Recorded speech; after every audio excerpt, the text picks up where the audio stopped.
Get all the latest news and coronavirus and more delivered daily to your inbox.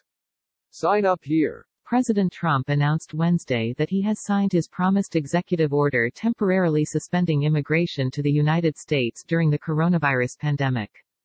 In order to protect our great American workers, I've just signed an executive order temporarily suspending immigration into the United States, the president said during the coronavirus task force briefing at the White House. This will ensure that unemployed Americans of all backgrounds will be first in line for jobs as our economy reopens.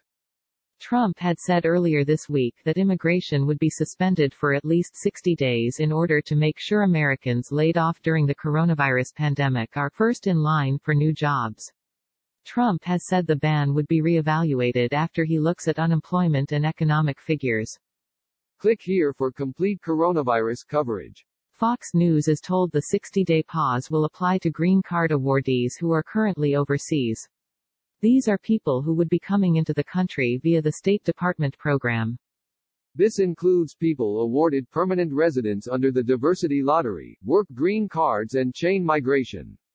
People who are seeking green cards under U.S. Citizenship and Immigration Services, USCIS, are already in the country, so they are not subject to the pause. While a hard stop on immigration would normally affect millions of people, much of the immigration system has already ground to a halt because of the pandemic.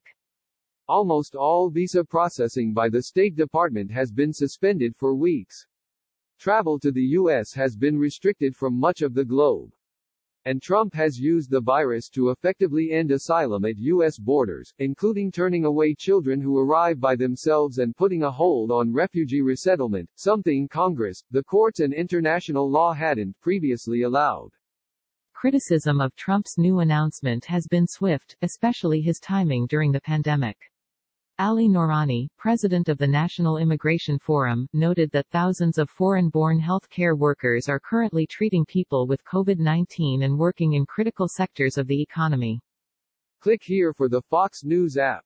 Andrea Flores of the American Civil Liberties Union said Trump seemed more interested in fanning anti-immigrant flames than in saving lives.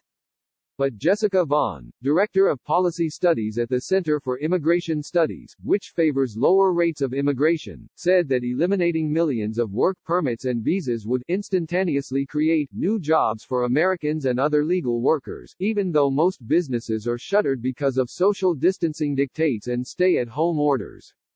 Trump on Tuesday, however, denied he was using the virus to make good on a long-standing campaign promise during an election year. This is common sense. The American people can very well understand when Americans need jobs. Americans must come first, said White House spokeswoman Kayleigh McEnany. The president's immigration policy just makes sense, agreed Trump campaign spokesman Tim Murtaugh. With 22 million Americans applying for unemployment, he asked, why would you in good conscience introduce brand new competition for them? And Trump's campaign showcased the move in an email blast to supporters that read, President Trump will sign an executive order to temporarily suspend immigration. Fox News' John Roberts, Andrew O'Reilly, Greg Ree and the Associated Press contributed to this report.